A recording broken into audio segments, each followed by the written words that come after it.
Bismillahirrohmanirrohim. Assalamualaikum warahmatullahi wabarakatuh. Semangat pagi bagi kita semua, rekan sejawat dan mahasiswa dimanapun berada. Semoga kita semua senantiasa berada dalam lindungan Tuhan Yang Maha Esa, Allah Subhanahu wa Ta'ala. Amin. Perkenalkan, saya Maharani SPI MSI. Saya adalah salah satu dosen tetap pada program studi Ilmu Kelautan Fakultas Pertanian, Perikanan, dan Peternakan Universitas 19 November Kolaka. Dengan nomor induk dosen nasional 0903068801. Saat ini saya sedang mengikuti program sertifikasi dosen gelombang 1 yang diselenggarakan oleh Kementerian Pendidikan Tinggi, Sains dan Teknologi tahun 2026. Video ini dibuat untuk memenuhi persyaratan dalam aspek dharma pengajaran, yaitu penilaian pernyataan diri dosen dalam unjuk kerja Tridharma Perguruan Tinggi atau disingkat PDD UKT-PT. Pada kesempatan ini, saya akan memaparkan salah satu mata kuliah yang saya ampu, yaitu mata kuliah Ekologi Mangrove dengan menggunakan metode DIA, yaitu Delivery, Interaktif, dan Assessment. Metode yang pertama yaitu metode delivery. Apa itu delivery? Yaitu tahap awal melalui pemaparan atau mendemonstrasikan materi pembelajaran secara global dan terstruktur kepada mahasiswa berupa ceramah atau penjelasan konsep dasar, pemaparan materi melalui modul, video pembelajaran, serta presentasi. Selanjutnya metode interaktif, yaitu tahap komunikasi dua arah yang aktif guna membangun pemahaman mendalam melalui diskusi dan pertukaran ide atau gagasan. Nah, metode ini berupa tanya jawab antar dosen dan mahasiswa, diskusi kelompok antar mahasiswa, kolaborasi pemecahan masalah seperti case method, project based learning, hingga keaktifan dalam forum ataupun kelas. Selanjutnya assessment, yaitu tahap evaluasi untuk mengukur sejauh mana pencapaian kompetensi, pemahaman, serta penyerapan materi oleh mahasiswa setelah proses penyampaian dan interaksi dari dosen. Metode ini berupa pemberian kuis, penugasan, baik itu secara mandiri maupun kelompok, presentasi hasil kerja, ujian tengah semester, juga ujian akhir semester. Mata kuliah Ekologi Mangrove dengan kode mata kuliah IKL 522 berbobot 3 SKS disajikan pada mahasiswa program studi ilmu kelautan pada tahun ketiga. Mata kuliah ini merupakan mata kuliah pilihan, namun sangat menunjang kompetensi bagi mahasiswa program studi ilmu kelautan. Dengan pertimbangan karakteristik wilayah Kabupaten Kolaka yang memiliki ekosistem mangrove cukup luas, ekologi mangrove sangat layak dijadikan mata kuliah pilihan program studi. Penempatan ini memberikan fleksibilitas bagi mahasiswa yang ingin memperdalam keahlian di bidang konservasi pesisir, rehabilitasi mangrove, blue carbon, dan jasa ekosistem mangrove tanpa membebani seluruh mahasiswa dengan mata kuliah yang bersifat spesialis. Setelah mengikuti mata kuliah Ekologi Mangrove, mahasiswa ini diharapkan mampu memahami 4 hal. 1. Konsep dasar ekologi mangrove. Kemudian yang kedua, menganalisis struktur dan fungsi ekosistem mangrove.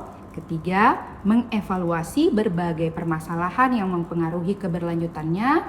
Dan yang terakhir, merancang alternatif pengelolaan dan rehabilitasi mangrove berdasarkan prinsip ilmiah dan pembangunan berkelanjutan yang ramah lingkungan. Ada 3 capaian pembelajaran yang dibebankan pada mata kuliah ini, yaitu CPMK 1. Mahasiswa mampu memahami struktur, fungsi, dan peran ekosistem mangrove. CPMK 2, mahasiswa mampu menganalisis kondisi dan kesehatan ekosistem mangrove. Kemudian CPMK 3, mahasiswa mampu melakukan praktikum ataupun pengambilan data ekologi mangrove secara mandiri. Ada 12 materi pembelajaran atau pokok bahasan dalam mata kuliah Ekologi Mangrove. 1. Pengantar Ekologi Mangrove. 2. Morfologi dan Anatomi Mangrove. 3. Keanekaragaman jenis mangrove. 4. Komponen biotik dan abiotik ekosistem mangrove. 5. Struktur dan fungsi ekosistem mangrove. 6. Metode sampling ekologi mangrove. 7. Analisis vegetasi mangrove. 8. Kesehatan ekosistem mangrove. 9. Degradasi, kerusakan, dan ancaman mangrove. 10. Rehabilitasi dan restorasi mangrove. 11. Konservasi dan pengelolaan berkelanjutan mangrove. Dan 12. Praktikum lapang ekologi mangrove. Referensi utama yang saya gunakan dalam mata kuliah ekologi mangrove diantaranya 1. Mangrove Biology, Ekologi, dan Rehabilitasi oleh Jamaluddin tahun 2018. Yang kedua, The State of the World's Mangroves oleh Fies DKK yang ditulis tahun 2019. Kemudian yang ketiga, Mangrove Ecology, Biodiversity and Management oleh Rastogi DKK tahun 2021. Dan yang terakhir, Mangrove sebagai aset ekologi dan ekonomi, perlindungan dan rehabilitasi oleh Badaran yang ditulis tahun 2025. Selain referensi utama, saya juga menggunakan referensi pendukung, yaitu buku ajar ekologi mangrove yang ditulis oleh Ramadan DKK tahun 2024. Kemudian saya juga memperoleh referensi pendukung dari hasil riset saya, diantaranya 1. Riset saya yang berjudul Komposisi Jenis Juvenil Ikan di Perairan Ekosistem Mangrove Pulau Parang, Kepulauan Karimun Jawa, Kabupaten Jepara tahun 2022. Kemudian yang kedua berjudul Struktur Komunitas Biomasa Permukaan dan Status Simpanan Karbon Biru di Kawasan Mangrove Terdegradasi di Kabupaten Kolaka pada tahun 2022. Kemudian yang ketiga, stok karbon organik desedimen di kawasan ekosistem mangrove pesisir Kabupaten Kolaka, Sulawesi Tenggara tahun 2023. Selanjutnya ada juga hasil riset saya yang terkait dengan screening senyawa metabolit sekunder ekstrak daun dan kulit batang Bruguera gymnorrhiza dari Laguna Anano TI Buton Tengah pada tahun 2025. Dan yang paling terbaru adalah estimasi biomasa dan karbon tegakan dari jenis Rhizopora apiculata hasil aforestasi di Kecamatan Mausangka tahun 2026. Untuk bobot penilaian dalam mata kuliah ekologi mangrove ini totalnya adalah 100%. Dan terdiri dari kehadiran sebesar 10%, penugasan berupa project based learning sebesar 20%, ujian tengah semester dan ujian akhir semester masing-masing sebesar 35%. Mata kuliah ini dilaksanakan sebanyak 16 kali pertemuan secara tatap muka atau luring, termasuk 1 pekan ujian tengah semester dan 1 pekan ujian akhir semester. Seluruh mahasiswa dapat mengakses, mengunduh RPS, mengunduh materi perkuliahan, serta mengunggah tugas secara online pada Sevima menggunakan link usnkolaka.siakatcloud.com. Demikian pemaparan singkat mengenai mata kuliah ekologi mangrove pada program studi ilmu kelautan Fakultas Pertanian, Perikanan dan Peternakan Universitas 19 November Kolaka. Selanjutnya, izinkan saya menampilkan video pembelajaran mata kuliah ekologi mangrove dengan metode tatap muka atau luring pada pertemuan ketiga. Mari kita simak bersama. Terima kasih. Oke, bismillahirrahmanirrahim. Assalamualaikum warahmatullahi wabarakatuh. Waalaikumsalam. Apa kabar semuanya, mahasiswa-mahasiswiku? Alhamdulillah ya, kita kembali dalam kelas ini. Kembali kita dalam pertemuan ketiga ya. Alhamdulillah semua dan mudah-mudahan sehat, lengkap dan tidak kurang satupun organ tubuhnya lengkap ya. Alhamdulillah. Ya, sebelum kita mulai materi dan kegiatan aktivitas kita pada siang hari ini, kita Ibu, ini kita semua melakukan sejenak berdoa mohon agama dan kepercayaan kita masing-masing ya. Doa Ibu.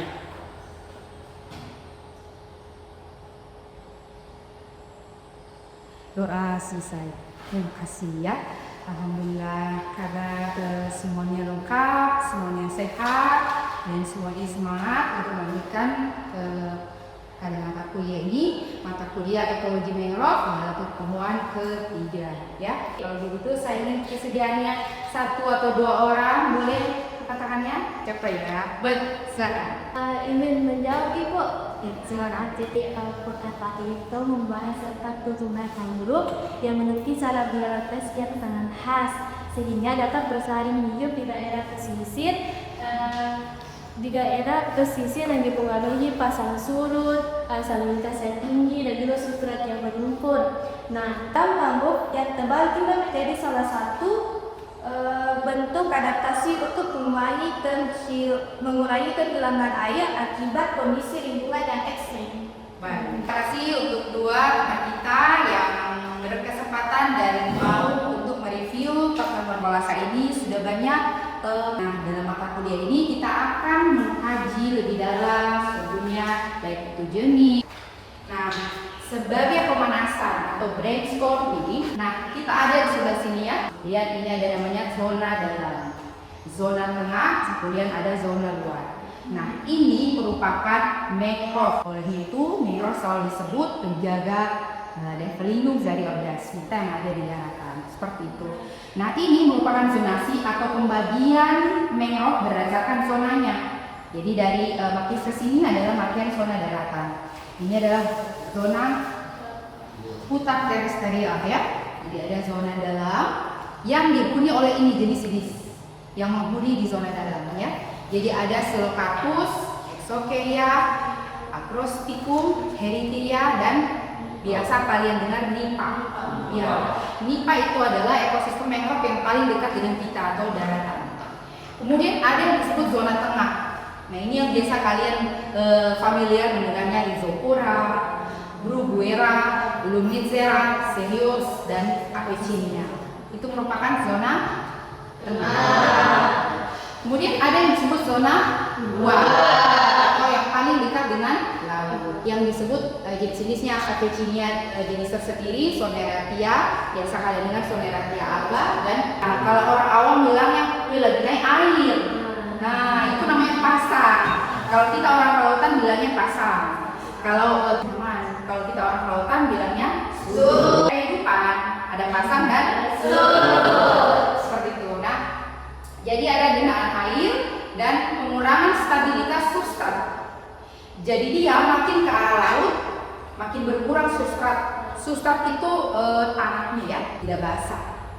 Ya, jadi airnya ada genangan tapi sedikit. Ini adalah zona yang tadi default dan Gastroworld semua tempatnya di sini. Karena itu banyak literatur dan referensi yang menyatakan dan kelihatan secara morfologi ketika kita mengunjungi ekosistem mangrove itu kaya akan. Selanjutnya ada yang disebut middle zone. Artinya zona tengah betul. Jadi ini yang paling tengah. Nah, jadi dia sering tergenang dan dipengaruhi oleh adanya tadi pasang dan surut. Seperti itu. Jadi ada yang namanya middle zone, zona tengah. Juga ada juga yang koleksi ikan. Nah, ada satu perairan yang kebetulan kali itu di Karimun Jawa yang kami riset waktu itu. Sepanjang hari mangrove-nya tergenang sama air dan rata selutut. Nah, itulah perbedaannya Ziwa Zone. Jadi ada yang sepanjang hari, sepanjang tahun dia selutut, ada juga yang terpengaruhi oleh pasang dan surut tergantung lokasi dari perairannya seperti itu. Nah, ini adalah connectivity atau hubungan dan dampaknya dari ekosistem yang ada di kita berhubungan dengan aktivitas manusia. Nah, ini kelihatannya padang lamun komunitas politik. Jadi 3 zona atau 3 ekosistem penyangga dan penting. Coral reef yang paling penting dan kalau di sini namanya daerah lepas pantai, offshore waters ya. Tidak bisa diolah kembali, padahal itu saya bisa ya, tapi tidak diurai dan tidak diolah. Nah itu menjadi berbahaya buat tiga ekosistem ini. Contohnya kemarin kalau kita lihat di mangrove itu banyak sampah, itu menghambat akar. Akar kan bernapas nih, jadi satu tubuh nih tumbuhan itu pasti semuanya bernapas hidup. Nah coba kalian ditutup plastik seharian 20 menit atau 5 menit saja ngos-ngosan kan, mau pingsan. Bagaimana dengan tumbuhan? Padahal mereka itu kita tahu hidup, mereka juga hidup. Nah pernah juga lihat kalau kalian iseng searching di Google kura-kura atau penyu yang terbungkus dengan plastik kan, atau mengira sedotan plastik itu rumput laut mereka makan. Pernah dengar? Pernah lihat? Iya. Jadi akibat ulat kita salah satunya cuma contohnya itu kecil tapi sangat-sangat berdampak ya mereka. Nah makanya banyak kejadian hiu, penyu bisa hanyut ke daratan karena ternyata setelah dibedah, perutnya bedah, diukur sampah plastiknya itu bisa berton-ton. Karena ternyata mereka itu mengira sampah dari kita nih, dari darat, rumput laut, mereka siram makanan. Coba kita, kan malah kayak mereka juga makhluk hidup, itu tidak bisa dikurai dalam tubuhnya sehingga mereka bisa kehilangan keseimbangan, tidak bisa bernapas dan lain-lain, tidak bisa radar dalam tubuhnya, tidak bisa berfungsi dengan baik, tidak bisa merespon kondisi lingkungan sekitar sehingga dia tidak tahu dia berenang semakin ke darat, akhirnya hanyut dan akhirnya tidak bisa kembali ke laut dalam dan dia mati. Seperti itu sebenarnya. Kenapa? Kadang-kadang juga kita berpikir tuh, kenapa ya itu hanyut pergi di darat? Emangnya dia tidak bisa mundur kah? Dia sudah kehilangan keseimbangan. Jadi organ tubuhnya ya, yang kita sedikit melenceng ke Paus Review karena kaitannya sampah bersih tadi ya. Jadi semua organ tubuhnya tidak bisa berfungsi membaca radar-radar di tertentu, kedalaman apa semua akhirnya jadi bisa hanyut ke darat. Oke, itu salah satu contohnya. Nah, daun, batas, akarnya seperti apa? Nah itu yang pertama.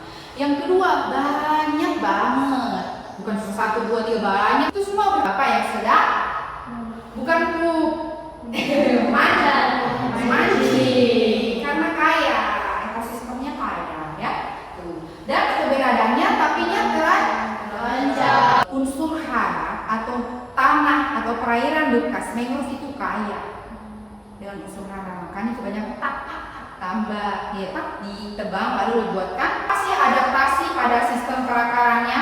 Iya, ternyata ada rahasianya banyak dari sini, penyerapan air, tahan pada salinitas tinggi tadi ya.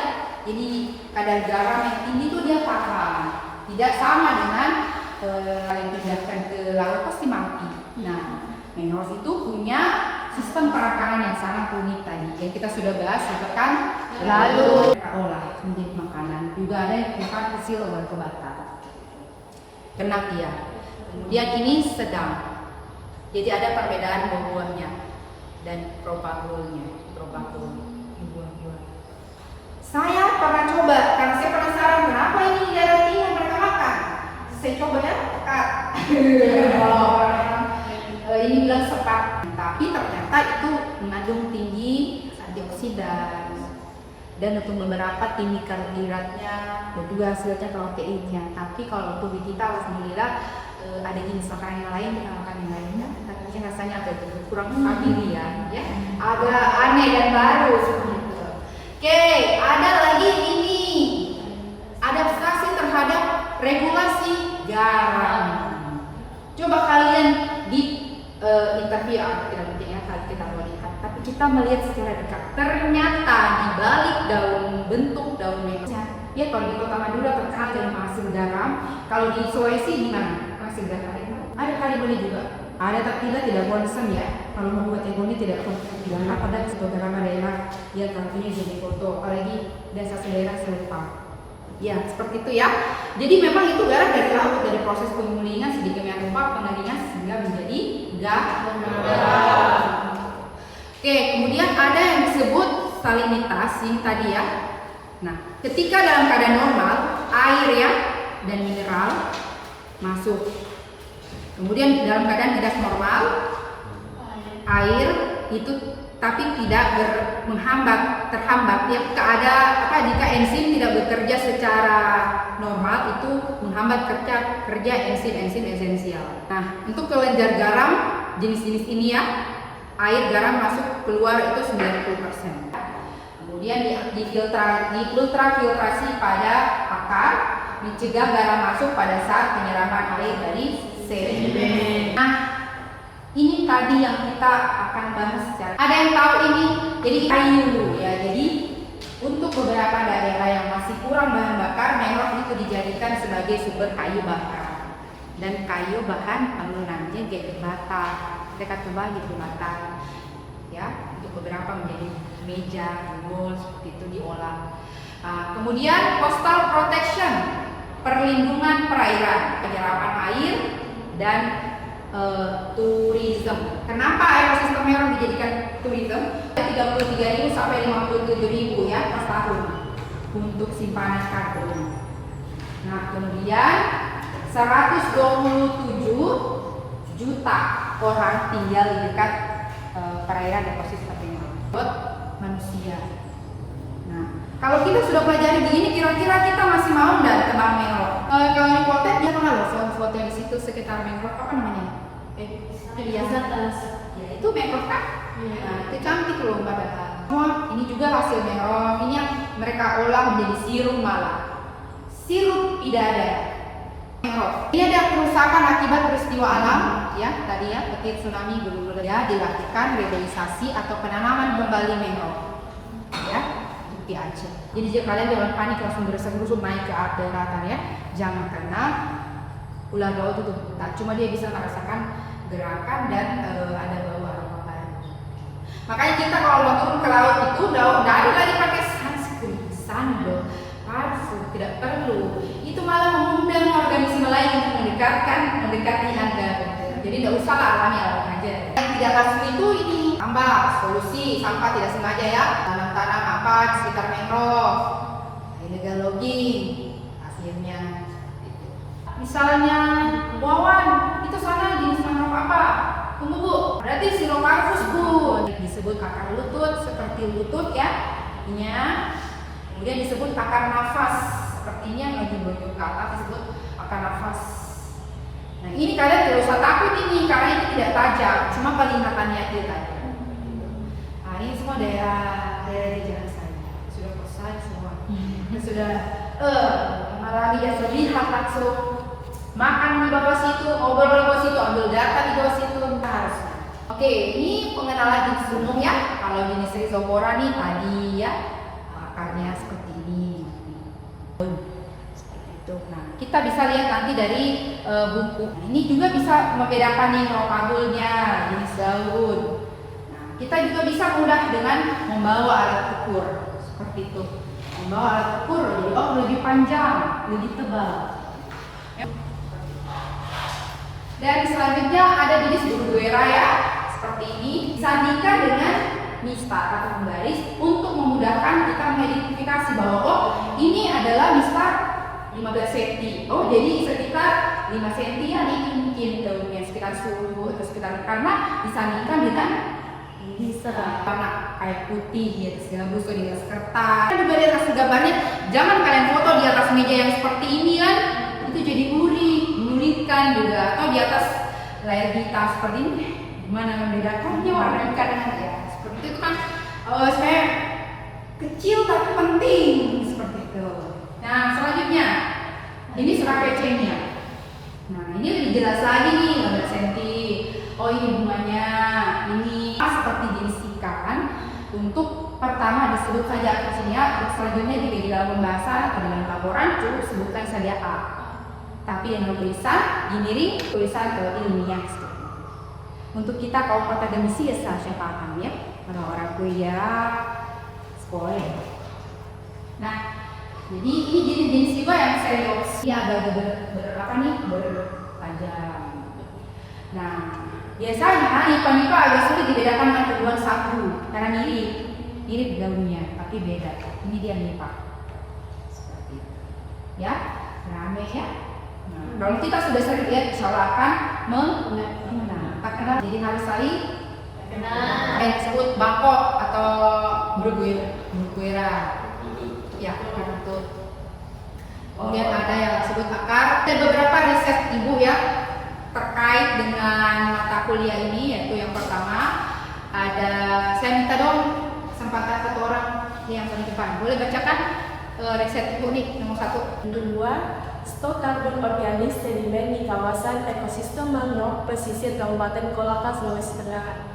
Yang ketiga, screening senyawa metanolit sumber ekstrak daun dan kulit batang Bruguera Gindorrhiza dari Laguna Anyanulti, Buton Tengah. Iya, jadi ini beberapa riset yang terkait ibu di ekologi ekosistem mengekstrak daun. Oke, terima kasih untuk pertemuan hari ini. Elaborasi habitat peduli perairan, penyerapan karbon biru atau biokarbon, serta sumber kehidupan masyarakat pesisir. Ibu, kesimpulannya setelah mempelajari materi ini dan pasang surut, saya juga mengetahui bahwa setiap jenis mangrove memiliki ciri morfologi yang berbeda, seperti akar, daun, dan buah propagaul yang dapat digunakan sebagai dasar identifikasi di lapangan. Ya, terima kasih Tablo. Di materi hari ini ibu diserap dengan baik. Oke, mungkin ada sedikit oleh-oleh sebelum pulang ya. Ada tugas untuk dibawa pulang biar kalian mengingat dan meresap dengan baik materi hari ini. Saya akan memberikan tugas, yaitu silakan buat tabel komponen biotik dan abiotik dari ekosistem mangrove yang diamati dari ekosistem. Mengunggah tugas kalian di link saya terima ini. Sekian dari Ibu, terima kasih atas kesempatan dan waktunya. Kita akhiri bersama-sama dengan ucapan Assalamualaikum warahmatullahi wabarakatuh. Terima kasih.